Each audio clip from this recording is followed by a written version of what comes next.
warahmatullahi wabarakatuh.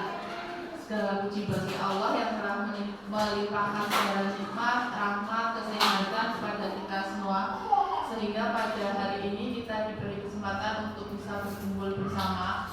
Terima kasih atas kehadiran teman-teman semua untuk menghadiri undangan saya.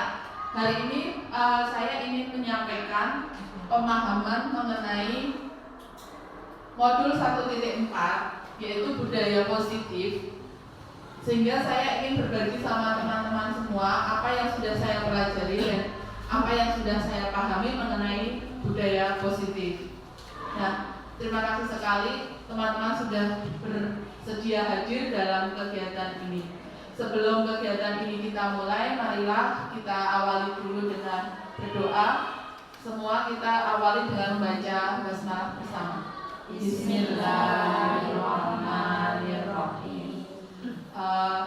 Selanjutnya kita akan mempelajari apa saja atau apa saja yang akan saya bagikan mengenai budaya positif. Budaya positif dari modul 1.4 yang sudah saya pelajari, di antaranya ada paradigma belajar, perubahan paradigma belajar, disiplin positif, motivasi perilaku manusia, kebutuhan dasar, posisi kontrol, keyakinan kelas, dan segitiga restitusi.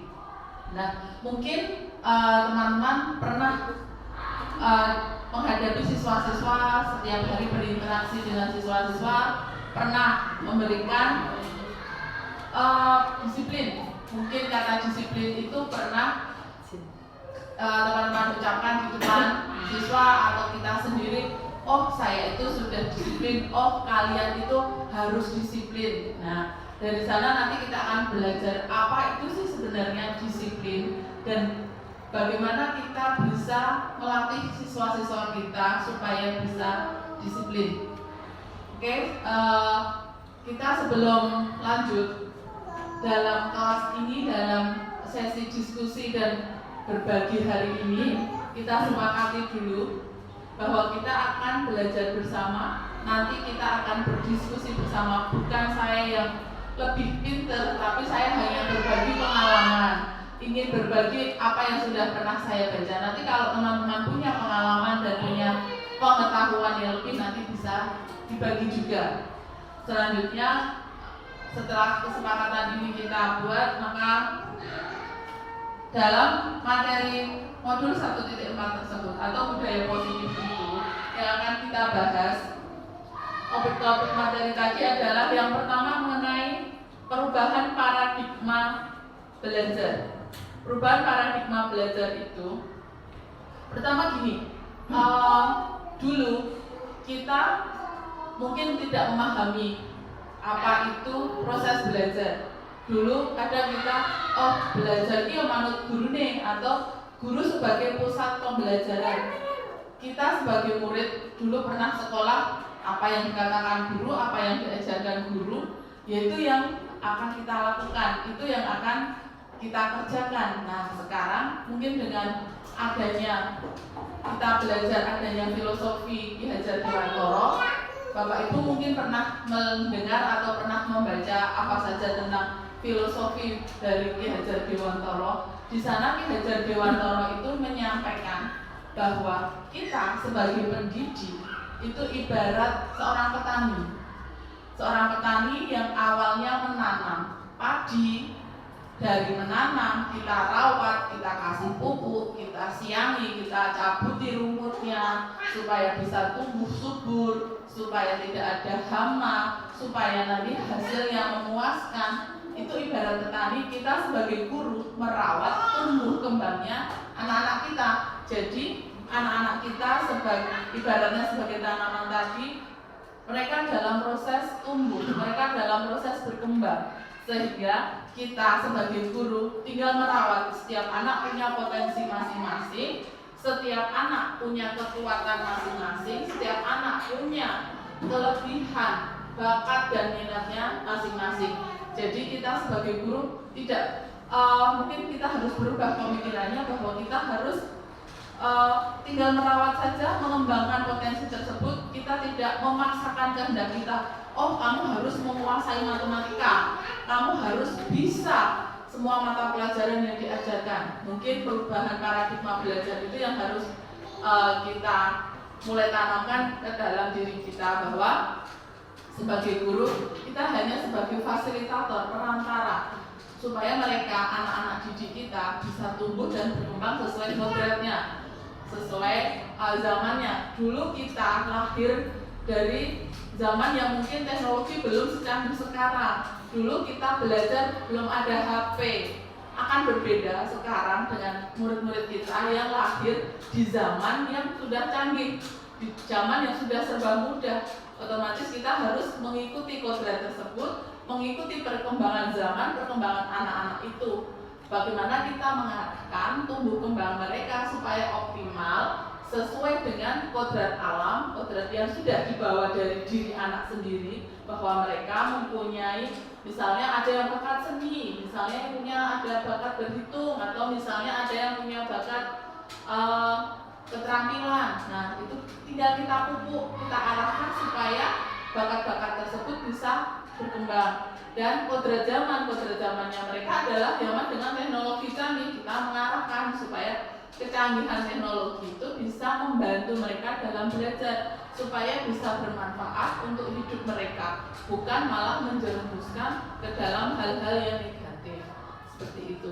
Untuk perubahan paradigma belajar. Dalam paradigma belajar tersebut, kita juga akan belajar mengenai disiplin.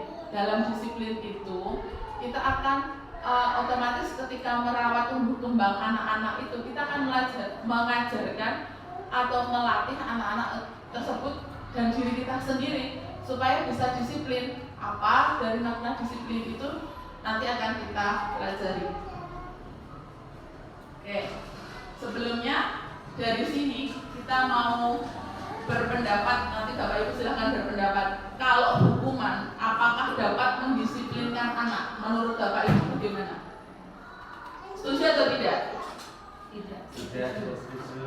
Misalnya kita ada anak yang tidak tertib, harusnya datang jam sekolah itu masuk 6.30, anak datang 6.45, terus diberi hukuman. Saya disuruh berdiri di depan kelas. Apakah hukuman tersebut akan mendisiplinkan dia hari berikutnya akan datang tepat waktu? Tidak ya, belum tentu. Oke, sepakat. Kemudian pemberian hukuman dengan hal positif, misalnya membaca atau membersihkan halaman sekolah, atau misalnya kita bisa mendisiplinkan dengan hafalan atau bacaan surat, atau mereka disuruh setor apa supaya bisa memberikan efek jerah dan juga nambah pemahaman. Apakah hukuman yang seperti itu juga bisa mendisiplinkan anak? Ada yang tidak, ada yang iya. Oke, nanti kita lihat ya bagaimana sebenarnya yang seharusnya guru lakukan. Apakah dengan hukuman yang dalam tanda kutip positif itu bisa mendisiplinkan? Pertanyaan selanjutnya, memberi penghargaan dapat meningkatkan motivasi belajar anak. Kamu bisa dapat menjawab semua pertanyaan ini. Terus kita kasih kasih permen 1 misalnya. Yang lain terus, wah aku juga mau permen. Akhirnya mereka berusaha, berupaya supaya bisa mendapat penghargaan, atau mereka berupaya supaya bisa. Bagaimana? Memberi penghargaan dapat meningkatkan motivasi belajar anak? Betul. Setuju, ada yang tidak juga. Oke, selanjutnya bagaimana berarti? Ya, disiplin positif. Di sini makna dari disiplin positif. Kata disiplin sendiri berasal dari kata apa?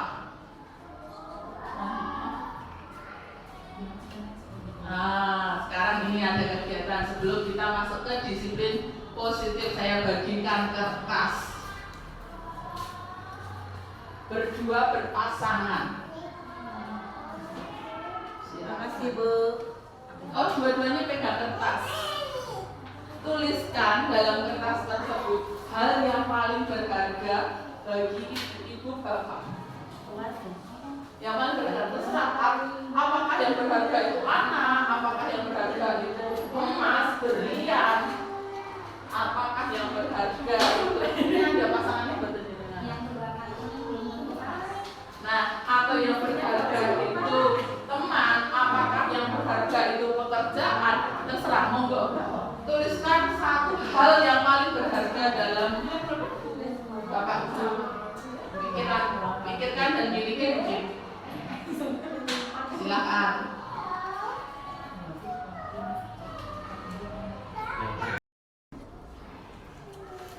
Baik Bapak Ibu, tadi sudah mendapat kertas. Apakah sudah selesai menuliskan apa yang paling berharga dalam hidup Bapak Ibu? Oke, sekarang silakan kertas yang sudah bertuliskan tadi berpasangan dengan temannya. Pak Heri bisa dengan Bu Ali mungkin, Bu Eva sama Bu Safa, Bu Lina sama Bu Eti. Oke. Ya, silakan. Mintalah yang ada di genggaman diberikan itu, genggamlah apa yang paling berharga dalam hidup itu. Teman satunya membujuk, terserah, pokoknya supaya dapat hal yang berharga dari teman tersebut. Bagaimana caranya supaya hal yang berharga itu bisa Anda dapatkan? Hal yang berharga dari teman Anda.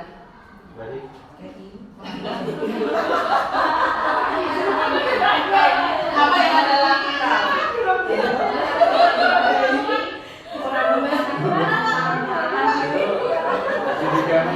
Apakah harus mengancam hidup atau kira-kira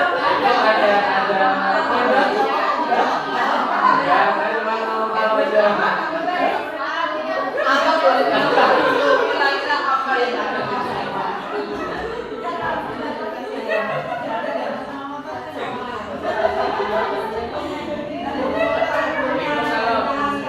Dibagikan akan bertambah.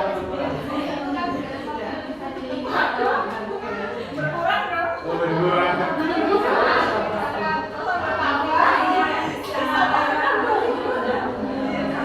Oke, Bapak Ibu, apa yang Anda lakukan untuk mendapatkan yang punya akan mempertahankan? Adakah yang temannya bisa mengambil milik temannya? Oke, untuk teman satunya, apa upaya yang dilakukan? Supaya mengancam, merayu, apalagi ada yang mau memberi hadiah. Berikan, nanti tak kasih. Apakah ada yang melakukan itu? Sekarang yang tidak Oke. Ada yang begini ketika nanti di sana ada yang pahala UPN.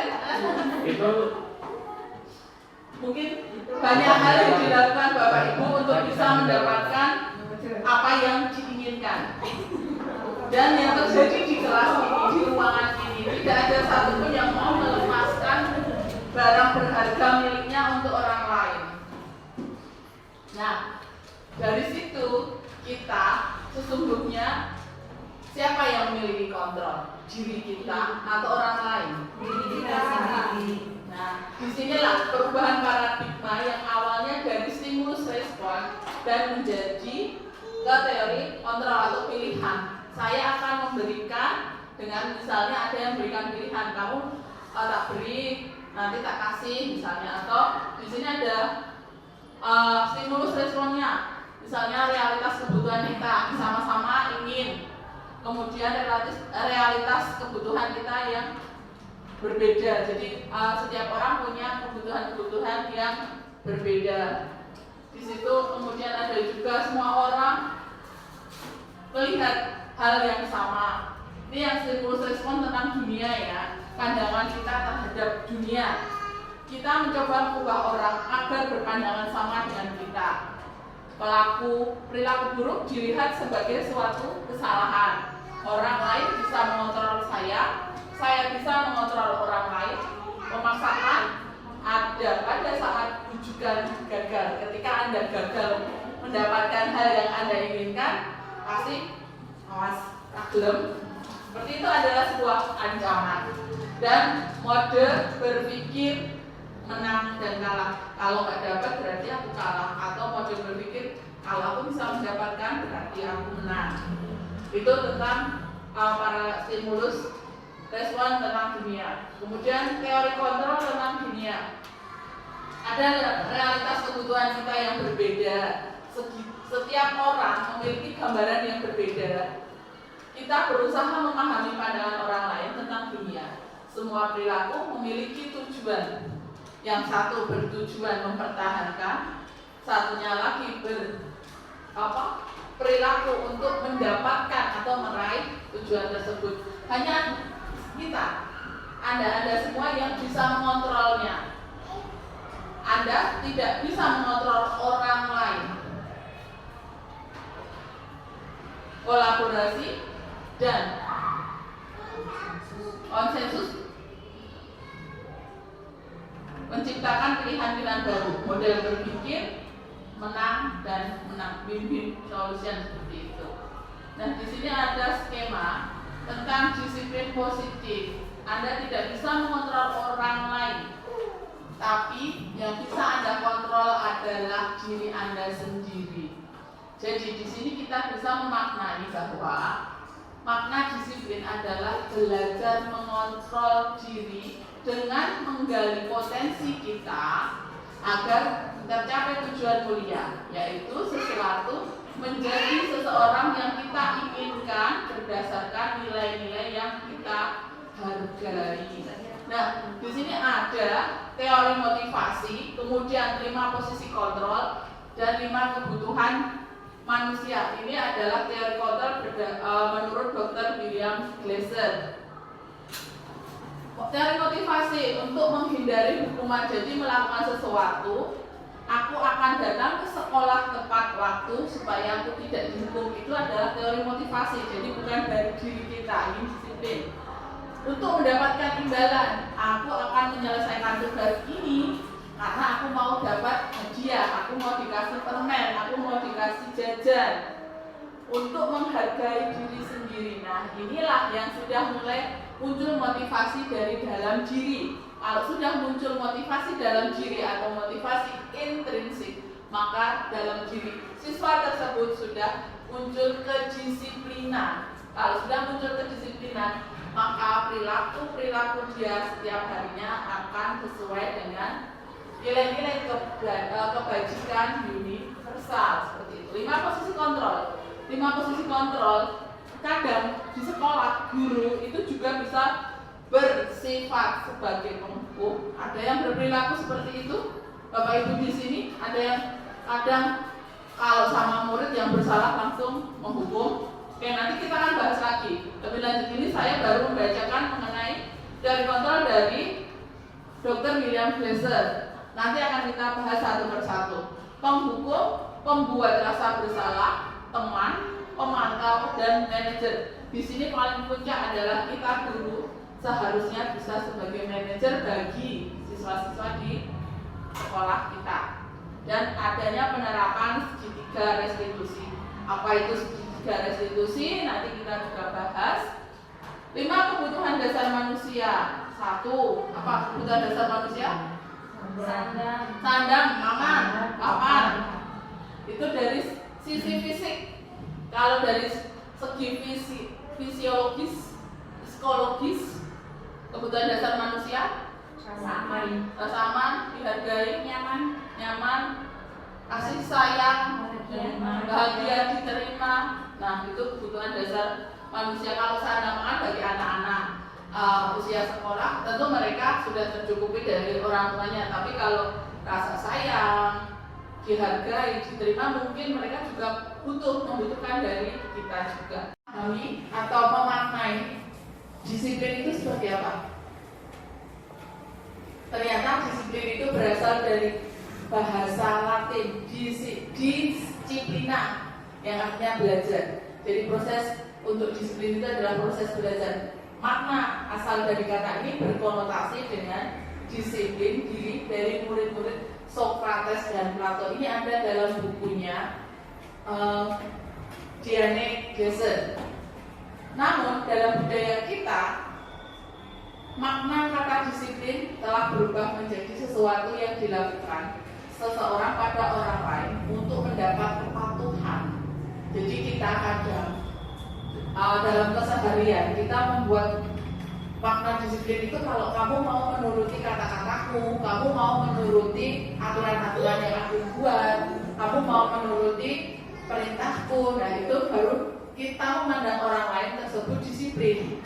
Padahal sebenarnya disiplin diri itu bisa membuat orang lain menggali potensinya menuju sebuah tujuan apa yang dia hargai atau apa yang dia yakini, seperti itu. Di budaya kita, kecenderungan umum menghubungkan kata disiplin itu dengan ketidaknyamanan. Misalnya kita, wah, aku nggak disiplin karena aku datang terlambat. Dia merasa tidak nyaman kalau harus datang tepat waktu, pagi-pagi sekali, harus menyiapkan segala sesuatunya agar dikatakan dia disiplin, atau kata disiplin itu membuat dia tidak nyaman. Aku nanti dicap tidak disiplin kalau tidak mengikuti aturan yang berlaku, atau aku tidak nyaman kalau misalnya aku nanti dicap tidak disiplin ketika tidak mengikuti kegiatan tertentu karena sudah ditetapkan itu sebagai sebuah kewajiban, misalnya seperti itu. Jadi kata disiplin berkaitan dengan ketidaknyamanan, bukan dengan apa yang kita hargai. Misalnya kita menghargai bahwa waktu itu adalah sesuatu yang berharga, maka kita termotivasi dari dalam. Oh, hari ini jam sekian aku ada harus ke sekolah untuk melanjutkan pembelajaran, untuk menambah ilmu orang lain, menambah pemahaman orang lain, mengajarkan kebaikan. Otomatis dalam diri kita, supaya aku bisa dicontoh anak-anak, supaya aku bisa menjadi teladan bagi anak-anak, maka aku tidak terlambat. Misalnya seperti itu. Berarti kita menghargai waktu dan menghargai diri kita sendiri sebagai seorang guru, bahwa kita harus menjadi teladan, kita harus menjadi contoh atau pencapaian suatu tujuan mulia. Betul, dalam kita ketika sudah mendisiplinkan diri kita sendiri, tadi kan kita sudah membahas bahwa disiplin itu adalah kontrol. Siapa yang mengontrol? Kita tidak bisa mengontrol orang lain. Misalnya saya harus mengontrol anak-anak, kamu besok pagi harus datang tepat waktu, tidak boleh terlambat. Gak bisa, karena di balik semua misalnya ada anak terlambat, pasti di sana ada pihak orang tua, ada anak yang mungkin malamnya dia kurang istirahat atau malamnya dia tidur terlalu larut. Ada banyak faktor sehingga dia bisa datang terlambat. Jadi kita tidak bisa mengontrol itu. Yang bisa mengontrol semua adalah diri sendiri. Ya, baik kalau kedisiplinan kita pribadi sebagai seorang guru, berarti kita sebagai diri kita yang mengontrol diri kita. Anak yang bisa mengontrol dirinya anak untuk mencapai tujuan mulia. Kalau kita mau dicontoh, kita mau memberikan teladan, otomatis itu sebuah tujuan yang mulia. Maka kita akan bersikap disiplin, mendisiplinkan diri seperti itu. Jadi makna disiplin adalah kontrol terhadap diri kita sendiri. Di sini untuk disiplin kita harus mengacu pada nilai-nilai kebajikan universal. Nilai-nilai kebajikan adalah sifat-sifat positif manusia yang merupakan tujuan mulia yang ingin dicapai setiap individu. Nilai-nilai tersebut bersifat universal dan lintas bahasa, suku, bangsa, agama maupun latar belakang. Setiap perilaku perbuatan memiliki tujuan menurut Dr. William Glasser dalam bukunya Teori Kontrol. Dengan mengaitkan nilai-nilai kebajikan yang diyakini seseorang, maka motivasi intrinsik akan terbangun sehingga menggerakkan motivasi dari dalam untuk dapat mencapai tujuan yang mulia dapat tercapai atau dapat diinginkan. Itu menurut Jenny Dosen. Nilai-nilai kebajikan yang ingin dicapai oleh setiap anak Indonesia kita kenal dengan profil pelajar Pancasila. Ada berapa profil pelajar Pancasila indikatornya? 6. Apa saja? Beriman, bertakwa kepada Tuhan Yang Maha Esa dan berakhlak mulia, ada lagunya, tapi saya nanti kalau suara saya keluarkan, Bapak Ibu terpesona. Jadi saya cukup mengucapkannya saja tidak dengan nada. Mandiri, bernalar kritis, berkebinekaan global, bergotong royong dan kreatif. Itulah nilai-nilai kebajikan universal yang kita yakini di negara kita, sehingga akan diterapkan di seluruh Nusantara, yang akan diterapkan dalam setiap sekolah. Ini yang akan kita laksanakan. Kemudian kita akan belajar mengenai teori motivasi, hukuman, dan penghargaan serta restitusi. Tadi teori motivasi kita sudah membahas mengenai teori motivasi perilaku manusia. Tadi ada yang dari luar, motivasi untuk menghindari ketidaknyamanan. Ketika kita dicap tidak disiplin, otomatis kita tidak nyaman. Nggak enak ya kalau kita dicap tidak disiplin, atau kita menghindari hukuman. Ketika kita membuat peraturan-peraturan untuk anak-anak kita, otomatis aturan-aturan kalau yang kita yang membuat itu tujuannya untuk mendisiplinkan anak supaya mengerjakan tugas dengan tepat waktu, belajar dengan tertib, tidak saling mengganggu teman. Otomatis aturan-aturan itu ada konsekuensinya. Di balik aturan-aturan yang dibuat pasti ada hukuman. Nah, di sini teori perilaku manusia, otomatis mereka akan menghindari hukuman. Sebenarnya mereka sadar melakukan suatu kesalahan atau mereka melakukan pelanggaran hukum atau pelanggaran aturan itu, pasti akibatnya adalah hukuman kalau melanggar. Itu maka motivasinya dari luar, adanya hukuman, adanya ketidaknyamanan, maka akan berperilaku disiplin. Padahal itu bukan tujuan kita. Kemudian ada perilaku motivasi yang kedua, manusia melakukan sesuatu untuk mendapatkan imbalan dari orang lain. Seperti anak-anak tadi, aku akan melakukan perintah buat asal make duit bu. Biasanya anakku seperti itu, beri uang dong bu, atau jajaki ya bu. Nah, seperti itu mereka akan mau melakukan apa yang kita mau atau apa yang kita perintahkan. Berarti mereka melakukan sesuatu atau mereka disiplin karena ingin mendapatkan imbalan dari orang lain. Itu masih motivasi dari luar, motivasi dari hal imbalan. Yang terakhir, motivasi untuk menghargai diri sendiri. Nah, itu sudah dari dalam. Saya akan menyelesaikan tugas karena itu tanggung jawab saya. Saya akan menyelesaikan tugas karena dengan tugas-tugas yang diberikan ini saya tambah pemahaman, saya bisa berlatih. Itu otomatis anak sudah muncul rasa menghargai diri sendiri dan tahu mana yang merupakan tanggung jawabnya, mana yang merupakan kewajibannya, seperti itu. Sehingga dalam teori motivasi ini yang kita tuju adalah supaya perilaku siswa-siswa kita itu bisa mendapat motivasi dari dalam. Jadi bukan lagi karena mereka takut dihukum atau mereka hanya ingin mendapatkan imbalan, tapi sudah muncul dalam diri mereka kesadaran bahwa berbuat baik, berperilaku tertib, berperilaku tanggung jawab itu adalah untuk menghargai diri sendiri mereka. Merdeka menurut Ki Hajar Dewantara, merdeka itu artinya kita hanya terlepas dari perintah, akan tetapi juga cakap buat memerintah diri sendiri. Jadi kalau kita merasa merdeka, yuk kita bisa memerintah diri sendiri, memotivasi diri.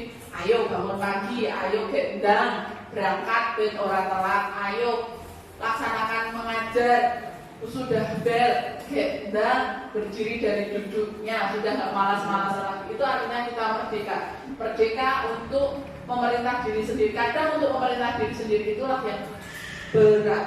Saya sendiri kadang merasakan itu karena kalau udah istirahat nyaman, sejuk, angin sepoi-sepoi mau kembali ke kelas lagi mesti akan kebrobios. Aduh kok rasanya berat. Nah itulah berarti di satu sisi saya belum merdeka untuk memotivasi diri sendiri. Mari kita bersama-sama supaya bisa benar-benar seutuhnya merdeka bisa memerintah ke anak-anak, bisa memerintah ke diri kita sendiri. Selain itu dalam cakap, jadi tidak hanya sekedar bisa memerintah tapi juga cakap. Materi selanjutnya dihukum oleh penghargaan. Apa ini maknanya? Penghargaan itu kadang bisa bermakna bahwa tidak hanya benar-benar tulus menghargai, tapi sebenarnya penghargaan itu kayak nek orang Jawa bilang nglulu. Nah, bisa bermakna seperti itu. Penghargaan justru bisa mengurangi kreativitas dalam motivasi diri bisa. Penghargaan bisa bermakna menghukum. Penghargaan bisa pengaruhnya jangka panjang maupun jangka pendek. Yang dimaksud di sini adalah penghargaan itu jangka panjang jangka pendek. Misalnya sekarang kita memberi anak bintang atau kita beri anak hadiah. Oke. Itu kayak seperti motivasi dalam jangka pendek. Dia akan melakukan itu ketika kita beri penghargaan. Ketika penghargaan kita stop, atau misalnya kita sendiri pas di kelas berhalangan hadir, kemudian di hari itu anak diajar dengan guru pengganti dan dia sudah berusaha melakukan yang terbaik. Ternyata guru pengganti itu tidak tahu bahwa kita sehari-hari memberikan penghargaan untuk anak-anak yang bersikap baik. Otomatis di hari itu anak akan merasa kecewa. Setelah dia merasa kecewa, otomatis di hari berikutnya mungkin sikapnya akan berbeda. Nah, itu bisa pengaruh jangka panjang maupun jangka pendek. Penghargaan juga bisa merusak hubungan.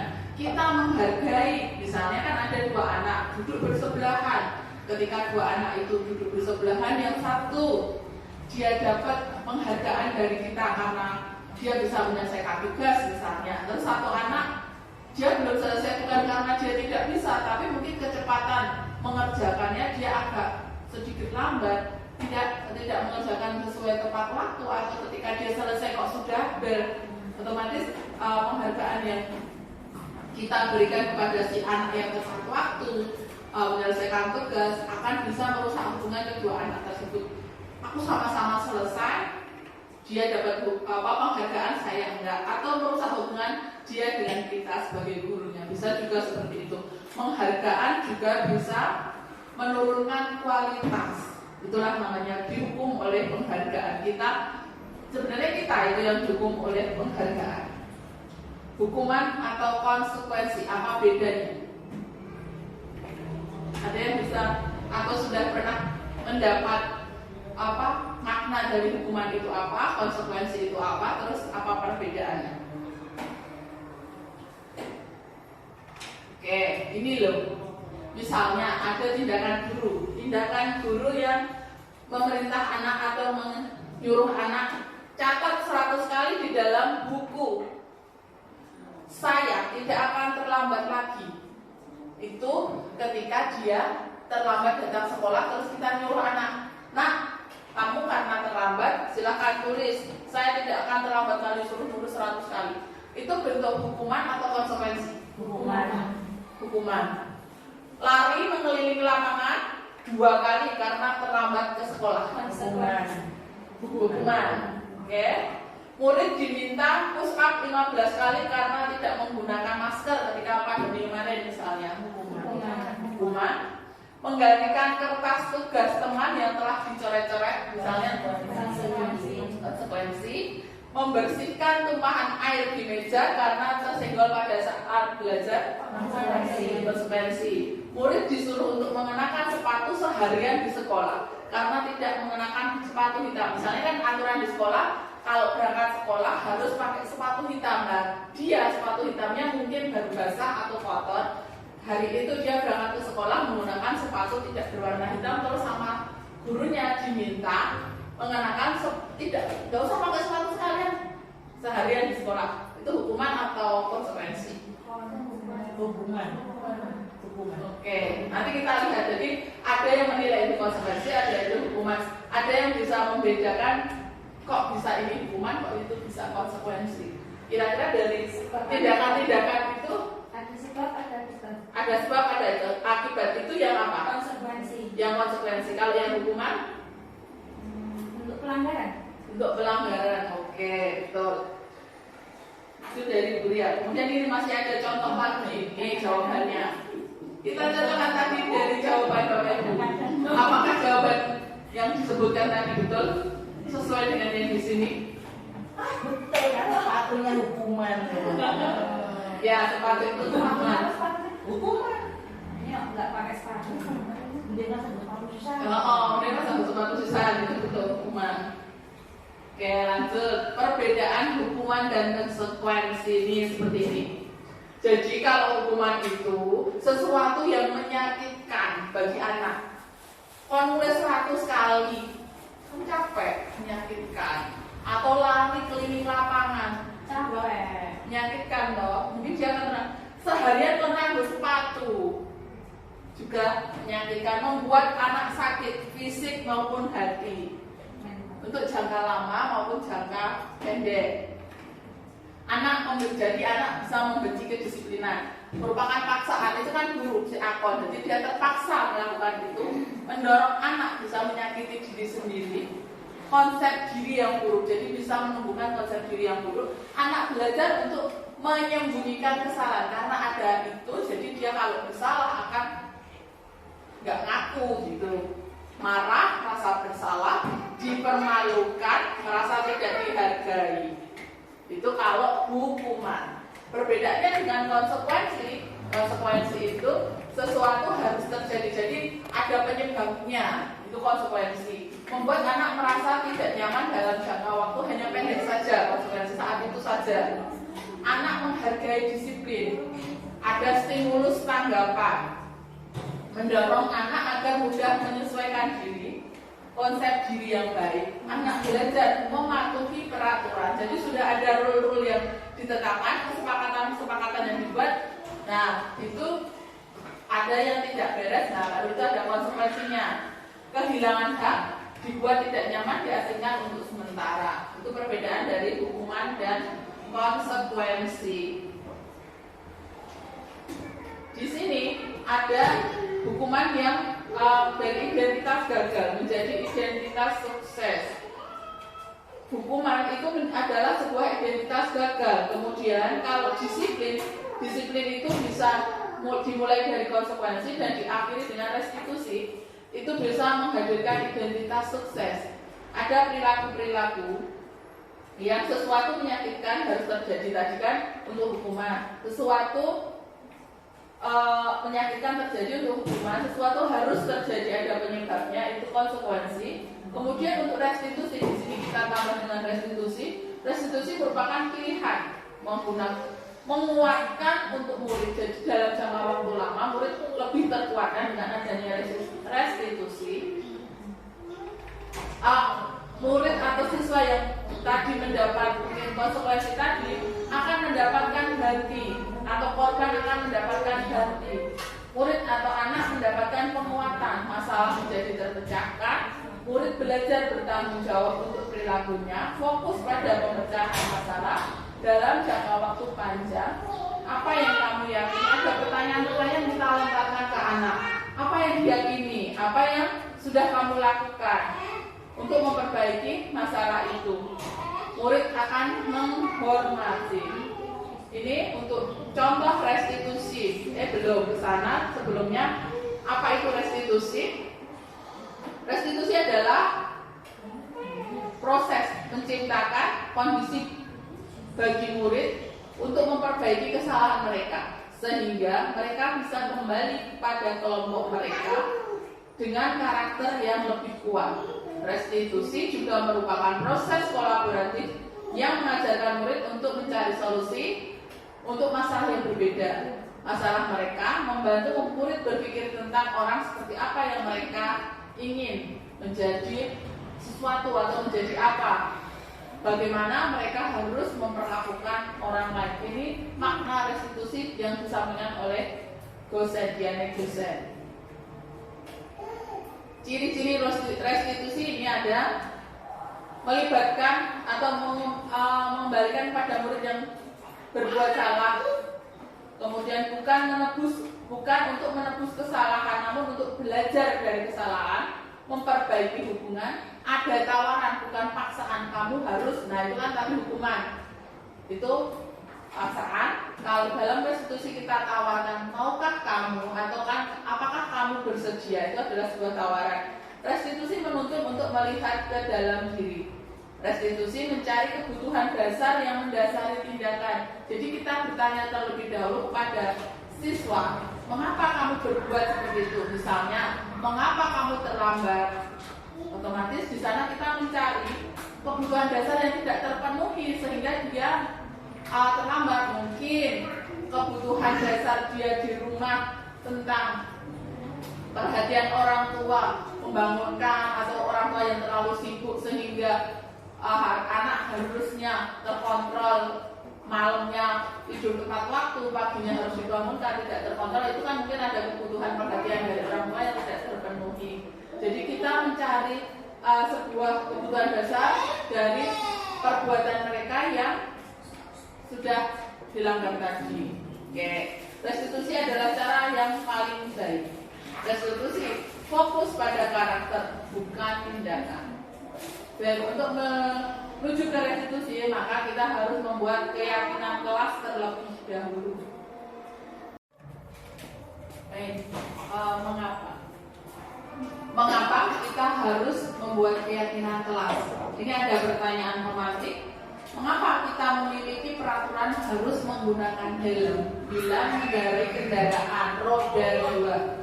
Semua dari kita pasti memiliki keyakinan, sudah terpatri dalam diri kita, kalau kita tidak memakai helm, jika terjadi sesuatu di jalan, pasti kita akan berisiko fatal. Semua meyakini itu, jadi semua orang akan tertib menggunakan helm ketika berkendaraan. Kemudian, mengapa kita memiliki peraturan 3M? Menggunakan masker, mencuci tangan, dan menjaga jarak. Ketika kemarin ada pandemi, ada corona, karena semua orang juga meyakini kalau tidak menggunakan masker, tidak rajin cuci tangan, dan tidak menjaga jarak, maka kemungkinan besar itu juga terkait dengan kesehatan, terkait dengan keselamatan diri. Mungkin kalau kita tidak memakai masker bisa tertular, kalau kita tidak memakai masker kita bisa terkena COVID, seperti itu. Dan pemakai ketiga, mengapa kita memiliki peraturan harus datang tepat waktu pada saat mengikuti pelajaran, pada saat mengikuti pelatihan, seperti itu, karena otomatis kalau kita sampai terlambat, waktu sudah berjalan, materi yang akan kita sampaikan misalnya durasinya sudah harusnya 2 jam, kita terlambat padahal sudah dimulai tepat waktu, otomatis kita akan kehilangan kesempatan belajar, kita akan kehilangan waktu yang sudah terlewat tadi. Nah, untuk mendukung motivasi intrinsik, maka kita kembalikan ke nilai-nilai keyakinan bahwa setiap orang meyakini hal itu. Misalnya keyakinan untuk kesehatan kita, keyakinan untuk menjaga keselamatan kita. Nah, keyakinan-keyakinan inilah yang lebih menggerakkan seseorang dibanding hanya sekedar mengikuti peraturan-peraturan. Jadi mungkin kita di sekolah bisa untuk supaya anak-anak bisa disiplin buat membuat keyakinan kelas, kita sepakati bersama dengan anak-anak yang diyakini dalam satu kelas itu apa. Kalau kita di sekolah, kita bersama guru bisa berembuk apa yang diyakini di sekolah itu yang bisa menggerakkan hati orang-orang yang ada di sekolah ini supaya bisa termotivasi dari dalam, supaya bisa tumbuh rasa disiplinnya. Ini ada budaya positif sebagai lingkaran yang di luar.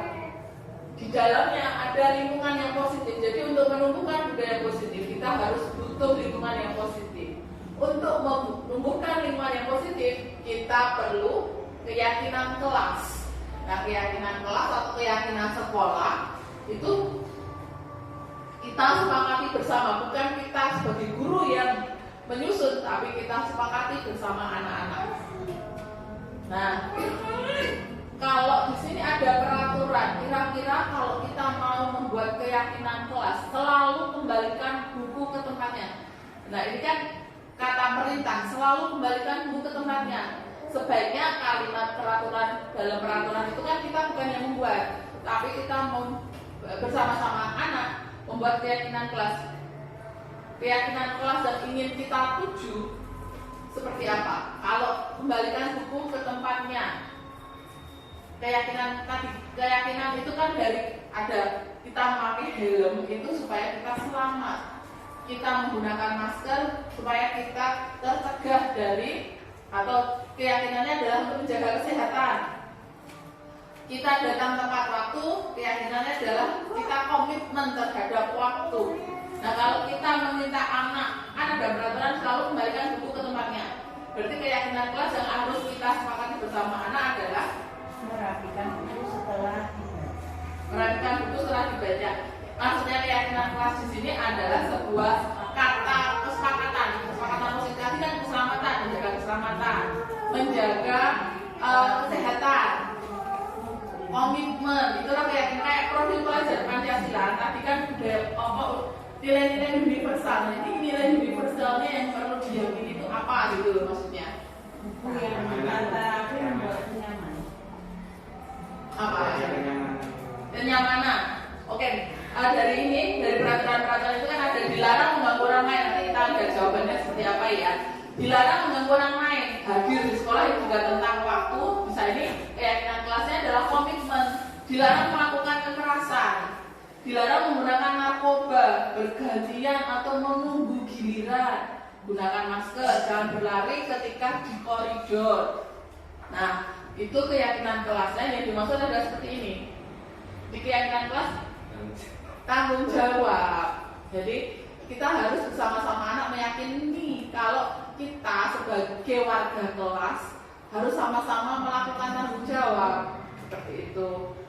Menghormati orang lain. Jadi dilarang mengganggu orang lain adalah kita menghormati orang lain. Hadir sebelum waktu masuk itu adalah komitmen kita. Bisa juga menghargai waktu, menghormati orang lain juga. Dilarang melakukan kekerasan juga bisa keselamatan, juga menghormati orang lain. Menggunakan masker, tidak menggunakan narkoba adalah menjaga kesehatan. Seperti itu.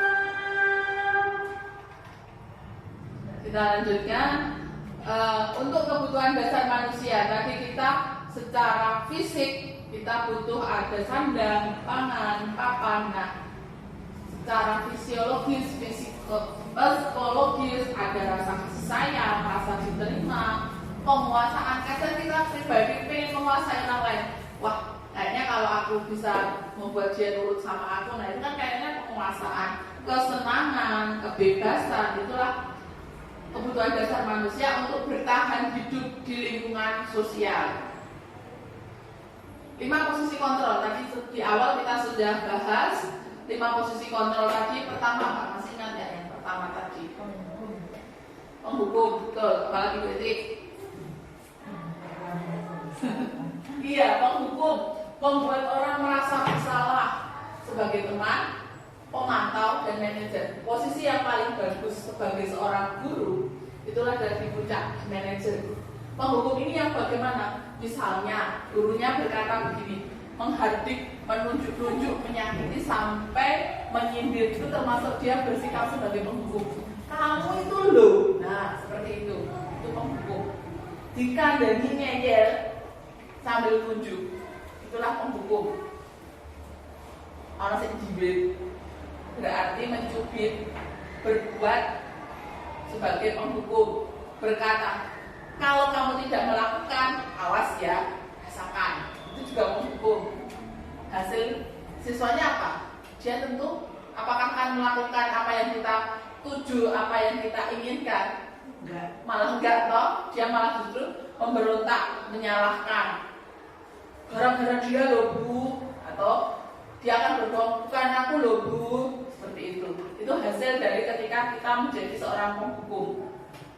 Nah, kaitannya dengan dunia yang berkualitas, murid meletakkan guru di luar dunianya. Jadi mereka akan itu sopo-sopoku gitu. Jadi dia biarkan saja. Itu kalau kita sebagai guru, sebagai penghukum. Kemudian ada lagi, kalau ada murid yang melakukan kesalahan atau murid melakukan pelanggaran, guru membuat yang melakukan itu sebagai orang yang merasa bersalah. Dia bisa berceramah panjang lebar, terus mengatakan seharusnya. Itu termasuk dia membuat merasa bersalah. Ibu kecewa sama kamu, itu juga membuat orang merasa bersalah. Kamu seharusnya sudah tahu, ibu lelah ngandani kowe, atau mengatakan, capeknya ngomongin kowe. Nah, seperti itu kan, itu dia membuat merasa bersalah. Hasilnya siswa itu tidak akan mematuhi apa yang kita inginkan, atau siswa bukan malah menjadi disiplin atau malah menjadi tertib, tapi dia akan menyembunyikan apa kesalahan-kesalahan yang pernah dilakukan.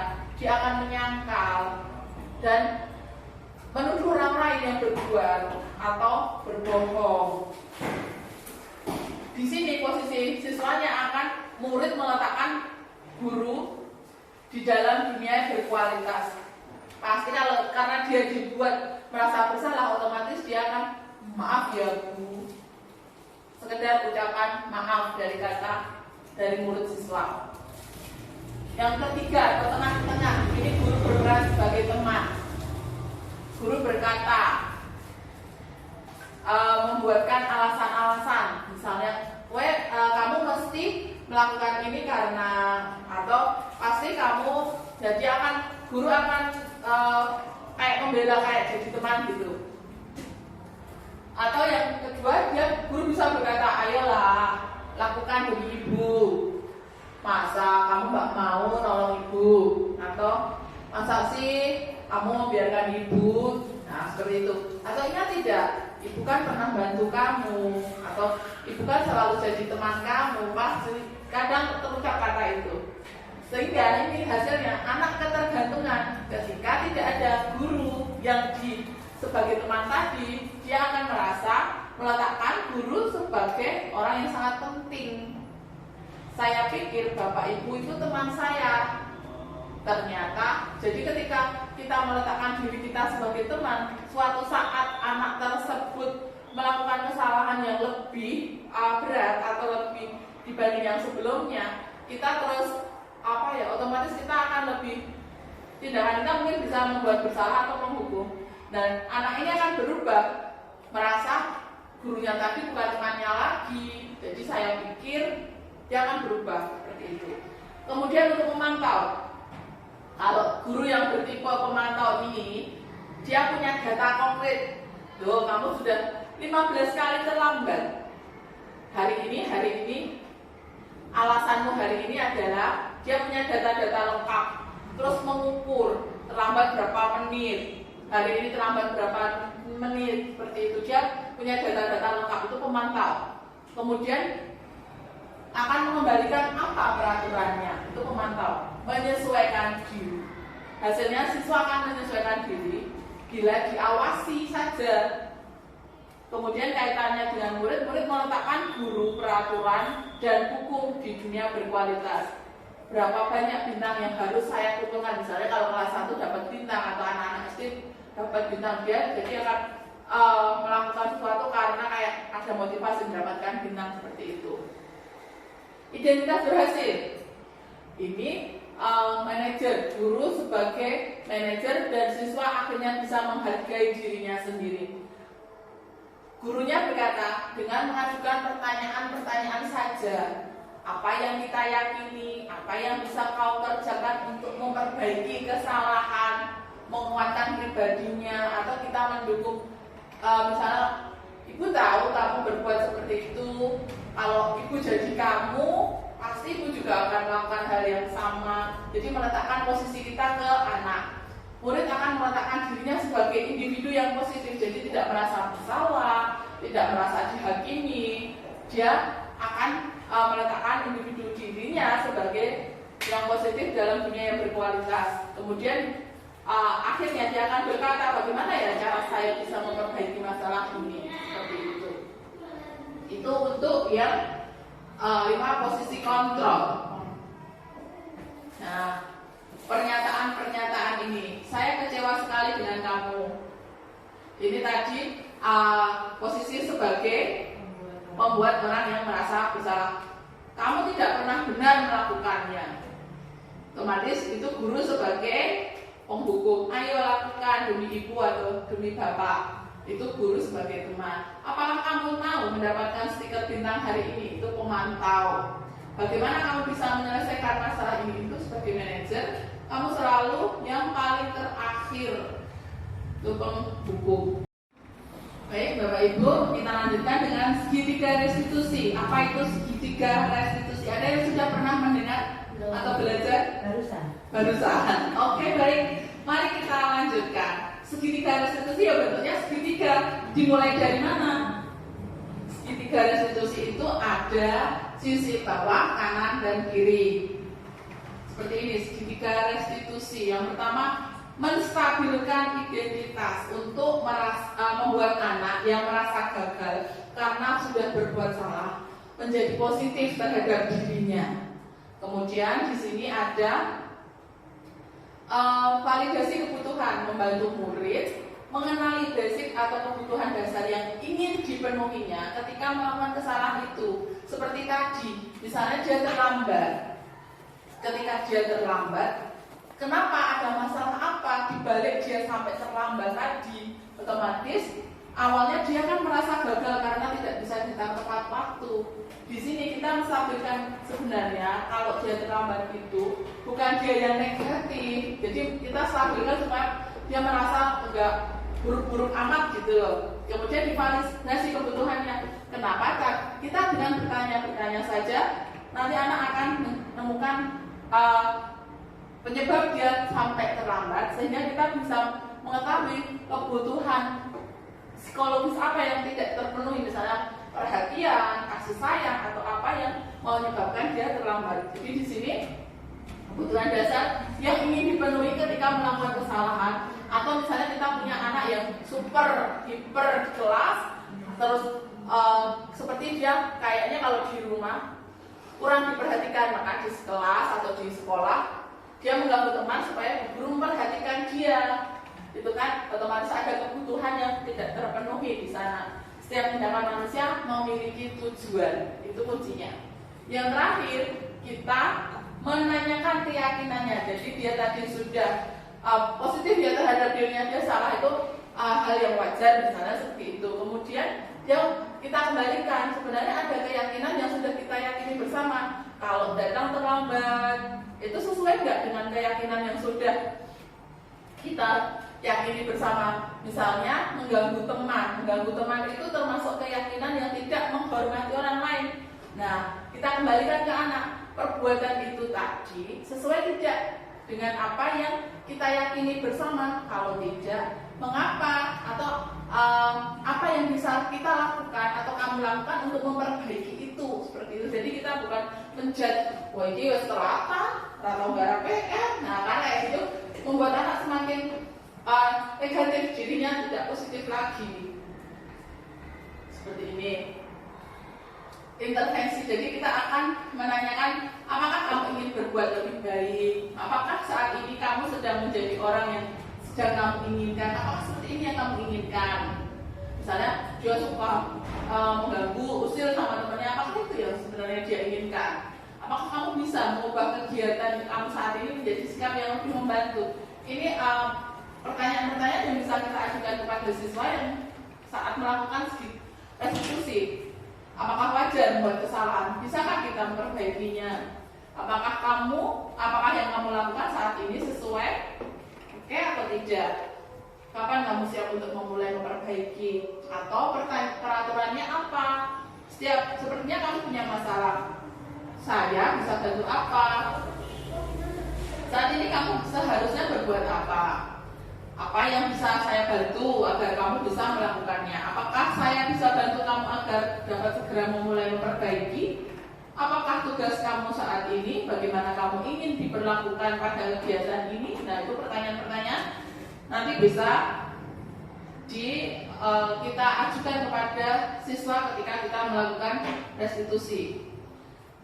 Untuk melakukan menerapkan disiplin tadi, kita kan harus membuat penerapan budaya positif. Dalam penerapan budaya positif dapat kita awali dulu dengan membuat keyakinan kelas. Apa saja yang bisa kita lakukan untuk membuat keyakinan kelas? Yang pertama, kenali dulu karakteristik murid kita. Di kelas siswanya seperti apa? Apakah mereka aktif untuk berpendapat, ataukah mereka orang-orang anak-anak yang diam saja ketika kita ajukan pertanyaan, atau mereka anak-anak yang butuh perhatian, butuh dengan kelembutan, penuh dengan kasih sayang, atau seperti apa? Kita kenali dulu karakteristiknya.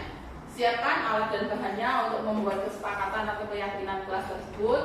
Kita sepakati waktunya, misalnya besok ya kita buat keyakinan kelas bersama, atau hari apa kita punya waktu untuk membuat keyakinan kelas bersama. Disampaikan dulu tujuannya kenapa kita akan membuat keyakinan kelas. Berikan pertanyaan-pertanyaan memantik yang bisa menginspirasi siswa mengapa kita harus membuat keyakinan kelas. Kita beri fasilitas anak untuk menyampaikan pendapatnya. Nah, awali dengan kita di awal tahun ajaran biasanya kan sudah membuat kesepakatan kelas. Nah, kenalkan, kita ingatkan kembali apa kesepakatan kelas, nanti kita buat keyakinan bersama.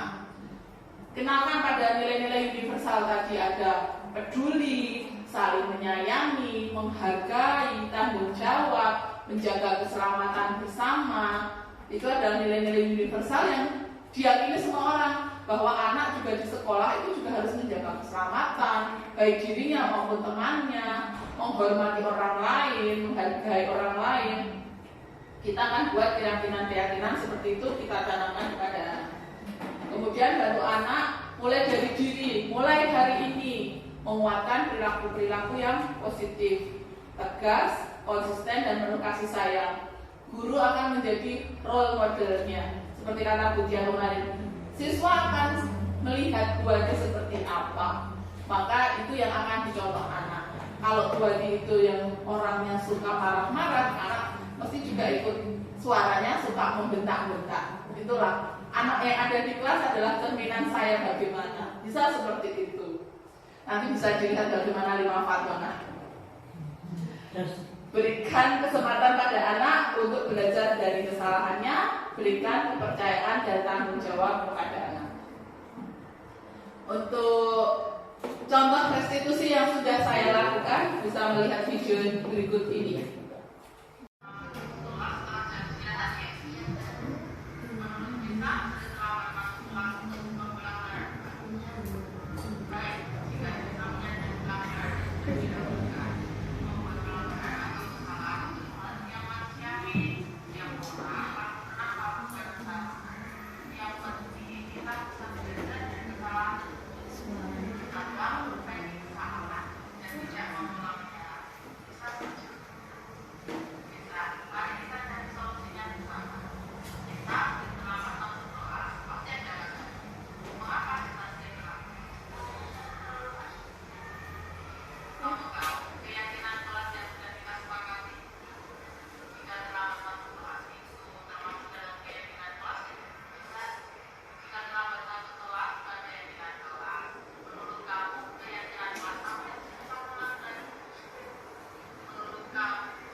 Oke, 2. Mau dilihat satu lagi. Nas besok. Ini janji biru buati apa bel langsung bal-balan. Bal-balan dengan kelasku bagus ya. Susah kuling-kuling. Sak rombongan. Nah, aku kan foto. Aku sendiri ya.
Oke, terima kasih Bapak Ibu. Itu tadi contoh restitusi yang sudah saya lakukan bersama 2 siswa di kelas saya.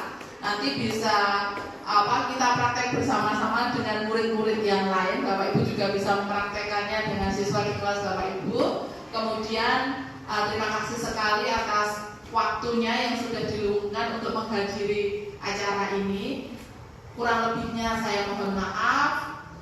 Mari kita akhiri kegiatan sore hari ini dengan membaca hamdalah bersama-sama. Alhamdulillah. Wassalamualaikum warahmatullahi wabarakatuh. Waalaikumsalam.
Keinginan kalian kelas ini seperti apa?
Oke.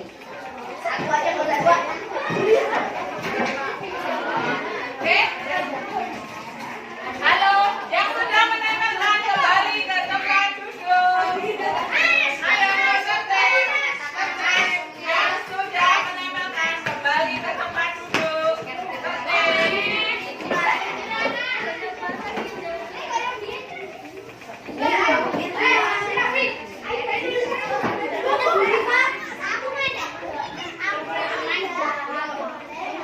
Anda semua nempelin.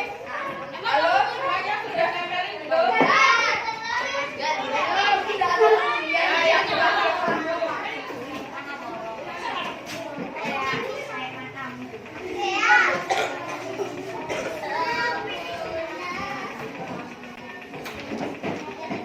siapa yang belum? Ya, sekarang ditempelin dulu. Gak usah lari-lari.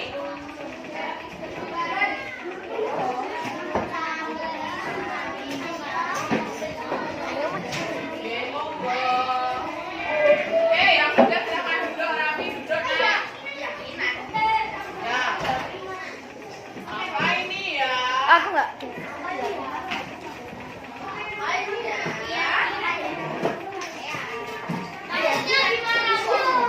Maksudnya gimana Bu? Cepetan.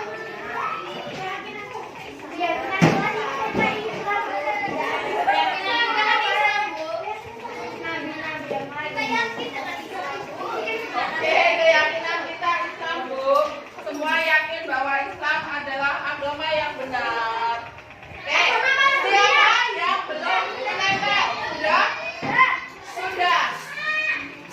Mari Bu Wati bacakan ya, dengarkan baik-baik permintaan kalian. Yang pertama, rame di kelas denda 2.000. Jika berkata kasar atau mengejek, ikut membantu piket kelas selama seminggu. Tidak gojek saat pelajaran. Pindah kelas sama Farel. Jika berkata kasar kena denda 20.000. Tidak bermain bola di kelas. Tidak mengejek dan menyakiti teman. Boleh main bola setiap hari. Ini tidak mendobrak pintu saat ada yang ganti di dalam. Untuk menjaga kelas. Sekali ribut, pindah kelas. Tidak boleh rame saat ada guru. Tidak mengejek. Semua anak berangkat tepat waktu. Saat di kelas tidak rame dan berisik. Tidak boleh bolos kelas. Oh, tidak boleh bolos pelajaran. Piket yang bersih, sapu dulu sebelum dipel. Saat pembelajaran tidak berisik. Tidak membuli, mengejek nama orang tua. Tidak boleh membuli teman. Jika berisik, ribut saat jam pelajaran, denda 3.000. Dilarang bermain bola di kelas. Tidak boleh gojek saat guru menjelaskan. Tidak pukul-pukul dan tendang-tendangan. Tidak ada pemulihan di kelas. Masuk kelas tepat waktu setelah istirahat. Tidak menyakiti perempuan. Oke, terima kasih Nak usulanmu. Nah, dari semua yang kamu usulkan itu, ada kata-kata atau kalimat-kalimat dengan kata tidak. Seharusnya, sebaiknya kita meyakini semua hal yang baik. Sepakat? Hal-hal yang baik itu yang harus kita lakukan, yang kita kerjakan. Oke, Rafif, kenapa ada apa?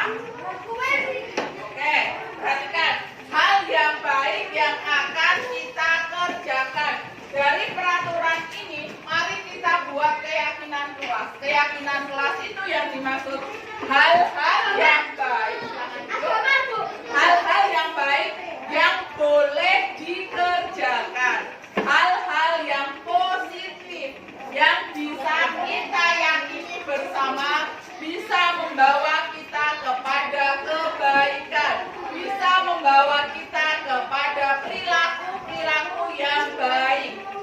Dari kata ini, tidak gojek saat pelajaran misalnya.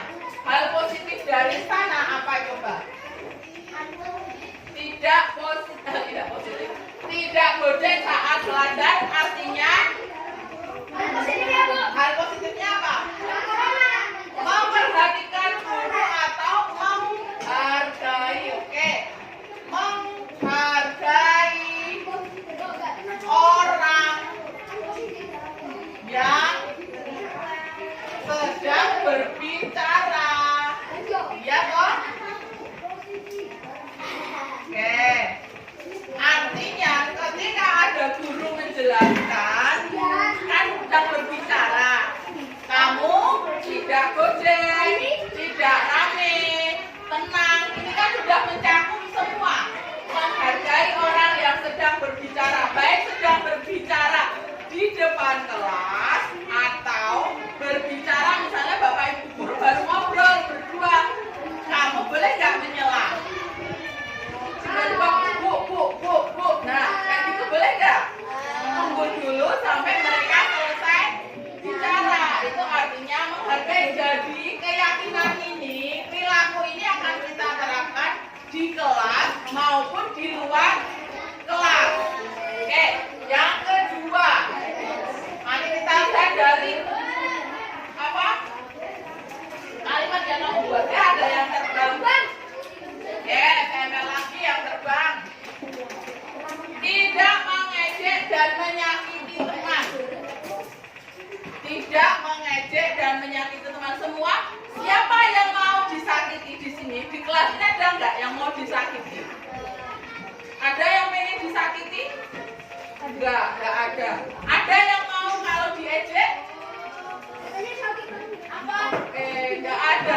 Jadi semua yakin merasa kalau diejek, disakiti itu sakit. Semua meyakini merasakan itu. Jadi tidak ada yang boleh berbuat mengejek atau menyakiti. Berarti keyakinan kelasnya apa? Saling menyayangi. Iya, sesama teman saling menyayangi. Oh iya. Lagu pembulian itu loh, Bu. Oke. Di kelas 1 diiniin. Oh, dinyanyiin deh. Dinyanyiin juga. Saling menyayangi sesama teman. Silakan yang mau isi kamar mandi. Oke, lagu nih. Oke, nanti ya itu nanti ya. Nanti kita selesai nyanyiin dulu. Nanti ya. Oke, terus ada lagi. Tadi kan menghargai orang yang sedang bicara, saling menyayangi sesama teman. Tidak boleh bermain bola setiap hari. Ada yang menulis tidak boleh main bola setiap hari. Tidak setiap hari kan berarti ada hari yang boleh, tapi tidak setiap hari. Artinya apa di